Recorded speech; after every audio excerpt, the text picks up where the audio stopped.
Hello and welcome to Walk the Cinema podcast. Today we're going to be talking about Stanley Kubrick's The Shining. If this is your first time here, don't forget to subscribe. Yeah, so The Shining, probably one of the most iconic horror movies to ever exist. And even, sans the horror genre, it's probably one of the most recognizable movies, period. I think it's visually recognizable too. Where a lot of movies people will recognize like the hero or the villain or a certain costume. Here there's so many like screenshots you could take. There's the Here's Johnny scene of him peeking through the door.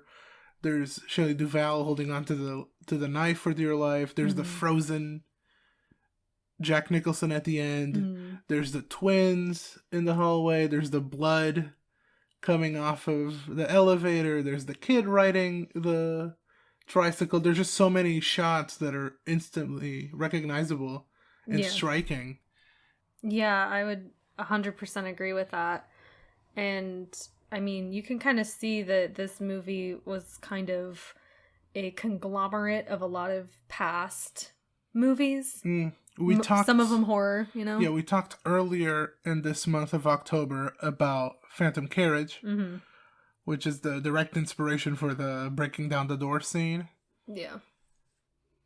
But people recognize it from this, and I see why. I mean, this is a modern horror movie. And by modern, I mean it came out in the 80s, but it's still a lot more modern than something like Phantom Carriage, who came out in the 20s. Yeah. So it makes sense that people recognize a lot of the things here more than the things that inspired it. And most of it's just because of how good this movie is. Yeah, and I feel like this movie is so divisive for a lot of people, where you kind of either love it or you hate it. Where there's a lot of people that really don't get this movie, really don't like it. They don't think that it's particularly enjoyable or deep or anything like that. And then you have the people that are like analyzing every single frame of the movie, trying to piece together the symbolism or the meaning behind everything, The movie's full of meaning. I mean, saying there's no meaning is just silly to me. Like, I understand the criticism that it's more surface level meaning and it's just visual, whatever. But then, yeah, there's the people that overanalyze it and think Kubrick planned every single detail, which I'm not sure. I wouldn't believe every single detail is there, and I've seen a lot of people try to stretch things. Yeah, for sure. I feel like there's probably somewhere out there someone that analyzes, every single... I mean, there's a feature-length documentary called Room 237, just about conspiracy theories regarding The Shining. And some of them are, like, ridiculous to me. But, I mean, like, you can find meaning in anything. I think that's part of the point, is, like one of the ones that I think that I saw that I think is a little ridiculous is that Stanley Kubrick... this movie proves that he faked the moon landing, or he helped fake the moon landing, I mean, people can point stuff out that like, oh, I guess that kind of makes sense. But, I mean, I don't know. But Danny wearing a sweater that says Apollo 11 on it doesn't necessarily mean that Kubrick is admitting to faking the moon landing. Yeah, you could, just... You can connect any dots you want. Yeah. But I guess, we can kind of start by, at the beginning, where you meet Jack and his family. Kind of, they're not together, but you see their kind of dynamic, I guess, within the first couple shots. And I feel like the opening scene is just this long car ride through the mountains, and I think that kind of establishes that this place is remote. There's nothing around. They're like, this is an isolated area. It gives them enough time to realize that there's nothing. It's just them, and it's gonna be them for months. Yeah, because as you go through the movie, they're like, oh, we closed down because it starts to snow real bad over here, but we need someone to look after the hotel ghosts while we're gone. But you meet Danny and you meet Wendy, and they're at home at this point. And Danny's like a weird little kid that has this very odd imaginary friend It's a where, very weird little kid. yeah, where Not only in the film, but in real life. Mm. I mean, the actor sometimes is a little goofy looking. Mm. Especially when he's just shaking, staring into God knows where. I mean, I guess. But the fact of the matter is his little imaginary friend communicates with him through his finger, and he uses that to animate the speak, and he differs his voice. He calls it the voice in his mouth. Yeah, the little kid, the little boy that lives in his mouth. And he tells him things or shows him things, and you kind of establish that there's something a little weird about Danny. Which is not... I mean, it depends on, I guess, what you think the themes of the film are, but I think that voice, it's something that a child is trying to find to soothe themselves, to explain what's unexplainable to them. Right. And it usually comes out when he's scared. Or uneasy about something that's about to happen. Right. Which is why I think that the voice is not really a paranormal thing, or like even a power thing. I think it is a child trying to soothe themselves and feel less stress about what they're just scared about. I mean, I don't know. We talked about how this, not on the podcast, but we'll talk about it now, about how this movie at its core might be about abusive relationships, just in general. And I can kind of see how, you know, Danny having this power is kind of something that children who witness abuse or who are abused kind of grow up quicker than they have to be, you know? And then having this innate ability to kind of modulate or monitor the emotions of the adults around them who are unstable. And so this like kind of being able to see the future kind of is like him predicting the moods of his, you know, abusive parent. Yeah, when you're young and like incapable of really defending yourself and you're just scared of what might happen, you try to make conclusions to make yourself feel better about what's going to happen, about the future. Or like just trying to predict in general so that you're prepared. Yeah. And I do think the movie's 100% about abuse. Not only spousal abuse, but also the kid. There's hints at sexual abuse of the child as well. And there's hints that the father was also sexually abused. You know, that classic scene where everyone's like, what the fuck about the bear or the dog? That a lot of people think, and I think it's about the father being sexually abused in the past. Gotcha. About Jack being abused. And also the bear is an animal that we correlate with power, but also with children, because every kid has a teddy bear. Right.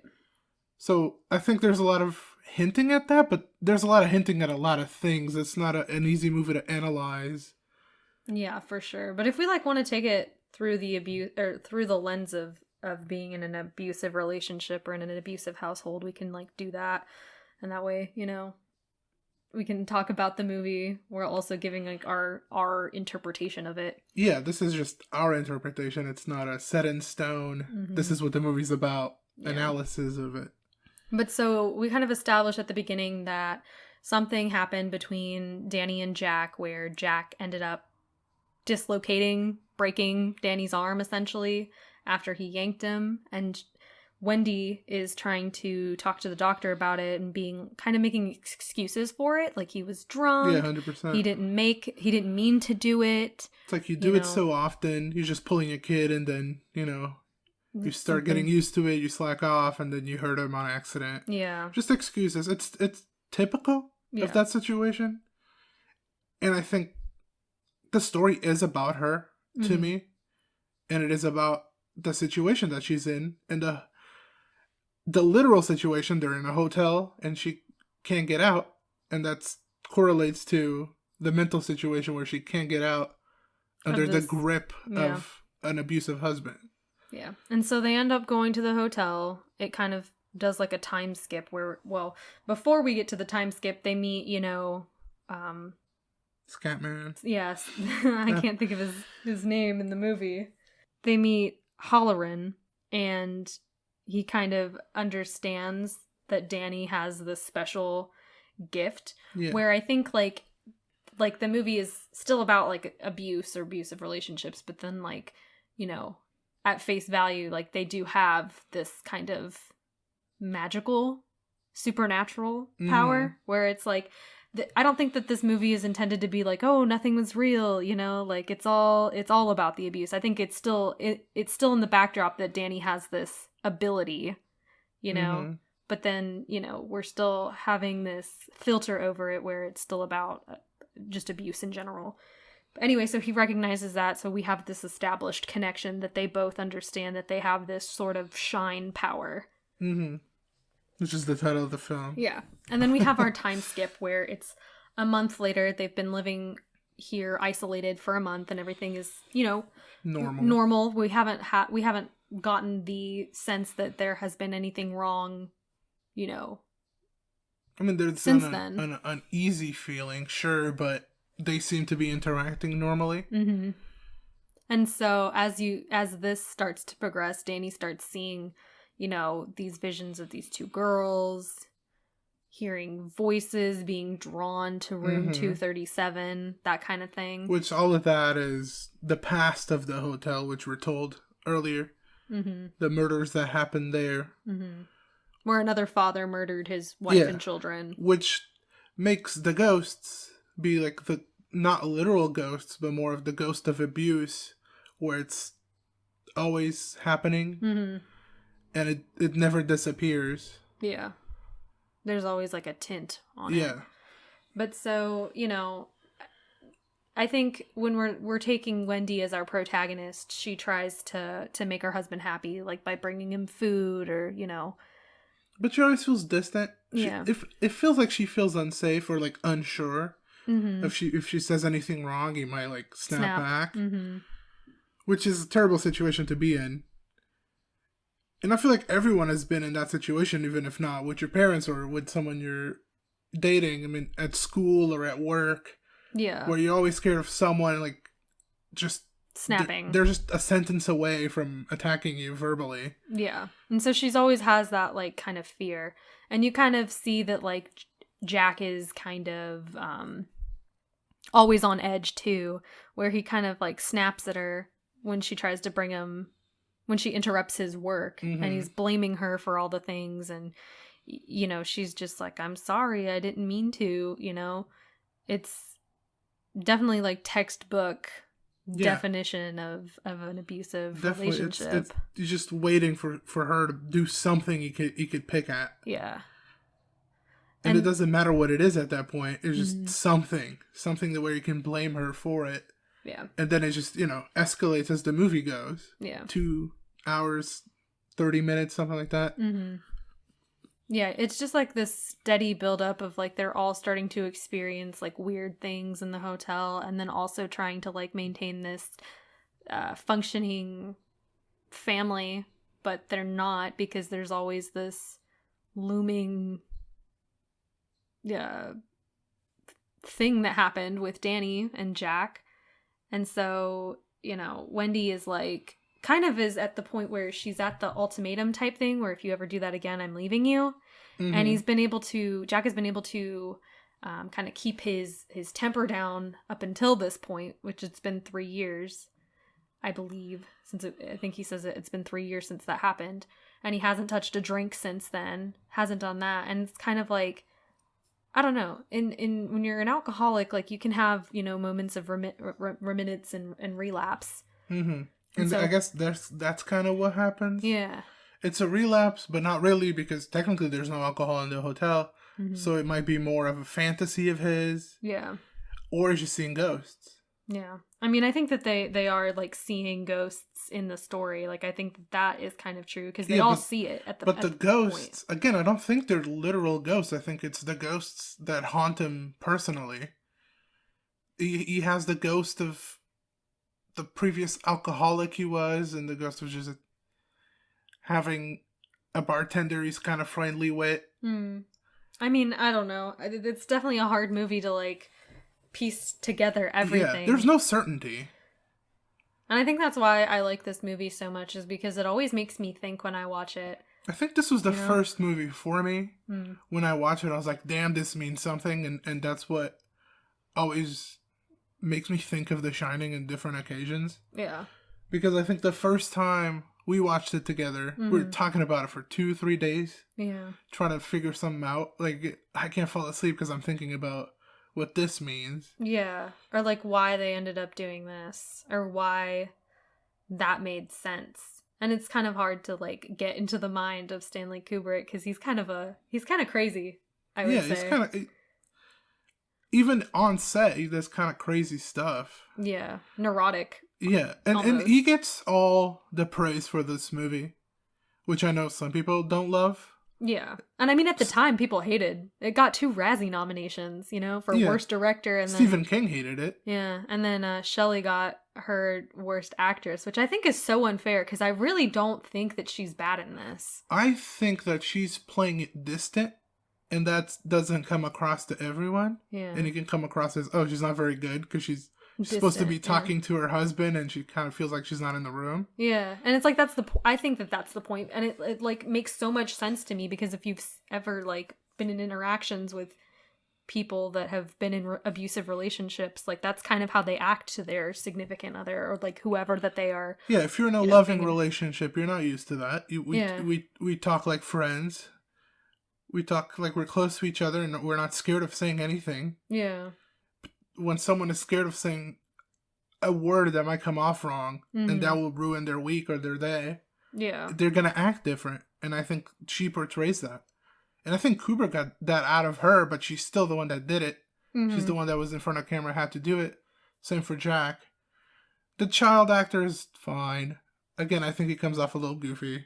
I mean, sometimes, but I think that has more to do with like, I think Stanley at least tried to do a good job at keeping the kid distant from like what was actually happening on screen, because, you don't want to traumatize a child, making a horror film. And I think he did do a better job at like than some other directors have when making horror movies, in terms of like exposing the child to too much too soon, Yeah, it's a fine line of, you want to make the best movie possible, but it's also a human being that you don't want to ruin their brain. At least the child. I think their tiny brain. I think he really pushed Jack Nicholson and Shelley Duvall to their absolute limits. Sure. I know Jack Nicholson was exhausted every day after this. Yeah. They fed him food he hated, so he got angrier on set. Yeah. And they would kind of leave him in the dark about the script, or like the script would change so much that it wasn't even worth the time to memorize any of the lines. And that's also a reason Stephen King hates it, because he feels the script changes so much that it has nothing to do with the book, or it's not similar enough to the book. Right. And I feel like with Stephen King, like, he's a good writer, yada blada, but like, I feel like I haven't read the book, so I might be, talking, kind of smack for no reason, but I mean, I feel like sometimes his vision is just a good starting point for something better. You know what I mean? Yeah, a lot of the time. So it's like, you came up with the good story, good bones for a story, but I feel like the adaptation that came out of it is probably better. Yeah, but it's also hard as the writer to see something different from what you made. Oh, for sure. It's probably always going to be hard to... I mean, he's had hundreds of adaptations at this point. Yeah. So, he's probably used to it by now, but yeah, he didn't like Jack Nicholson in the role. He didn't like the way the story went. I think it's not literal enough for him. It leaves too many open doors. Yeah. And I think that's part of the point. I don't know. I like how it leaves a lot of stuff open, because it's like you can come up with so many different endings to this movie or meanings, and it's like all of them could be right, all of them could be wrong. It's not like a spoon-fed type thing. And I know a lot of people don't like it because it's not, black and white. Yeah. And they feel like it's incomplete, which I can kind of see. I do kind of see that you could feel like this is incomplete. Definitely. or like has no direction, but I feel like that's the charm for me. Because I do think about it, you know? And I think it's visually stunning. I mean, visually, I think everyone agrees. Yeah. Even people that don't like it, they know visually it's very purposeful. Yeah. They just don't know if the purpose of the directing goes deeper than that. Yeah. But I mean, this has like inspired a lot of filmmakers, I feel. This inspired a lot of musicians too, which I was surprised by. Yeah. But I mean, even something that's kind of very recent, like Ready Player One, which no one saw, but I saw it. A lot of people saw it. I know, but like no one ever talks about it. They used like the elevator scene with the blood coming out as like part of their, you know, storyline, which wasn't in the book. I think they just had the rights to this, and that was easier than getting the rights to whatever was in the book. I think it was Blade Runner. Yeah, it might have been. I don't remember, but you know, you had that, and like I don't know. I just feel like The Shining is on everybody's bucket list when you're thinking about horror movies. The music makes it really unsettling, and so like I feel like you're always on edge, even from the beginning. The music might be a little too much for me personally. I understand that these are tense situations and that the music replicates that, but I don't know if it needs to. Like, I understand they're tense. I don't really need you to like go crazy on the cello or whatever. I don't know. I kind of like it. It's like it makes me feel more on edge. You know? I mean, it definitely like gets under your skin, and that's the point. Yeah. It makes you feel like you want it to stop. Like you want to, because the visuals are messing with you, and then the sounds are messing with you, and it overwhelms you. Yeah. The same way the characters are overwhelmed with fear, but you're not going to necessarily feel the fear that the characters feel, so they have to play with different emotions to overwhelm you. Yeah. I don't know. I really enjoy this movie. I really enjoy Shelley Duvall as Wendy in this. I think she really does.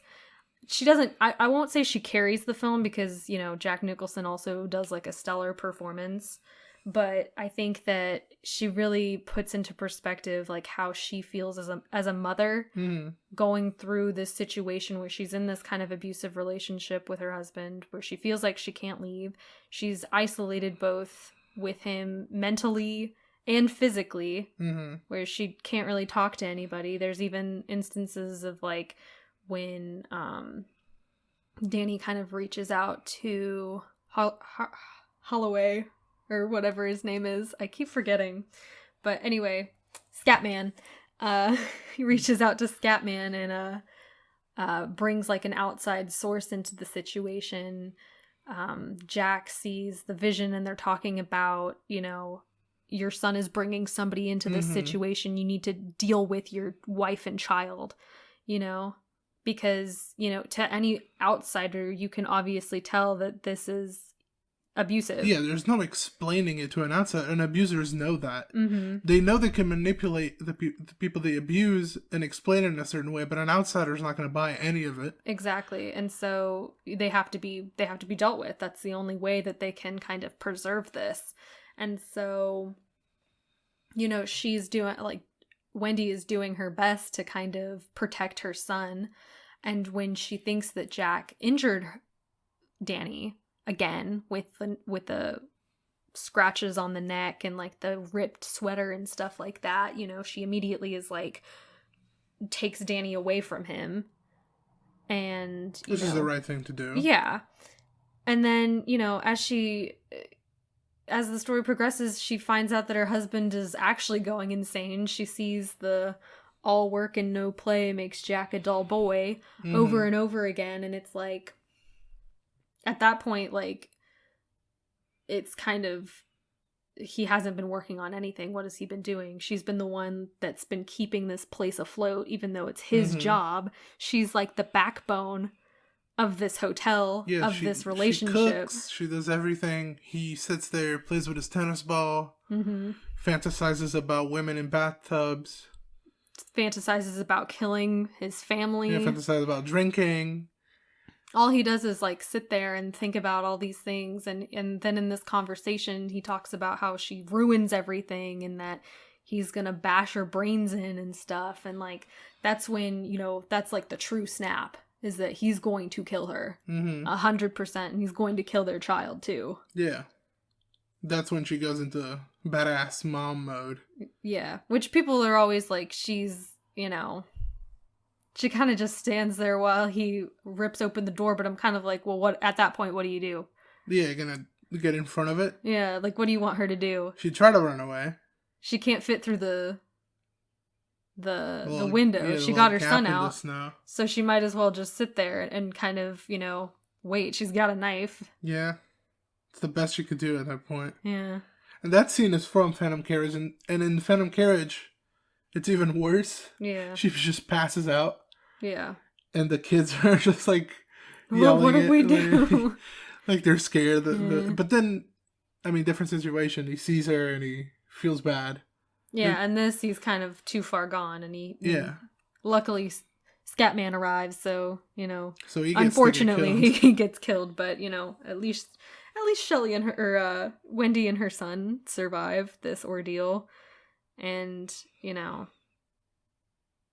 they get to leave. He's dead. Jack dies in the cold. Frozen to death.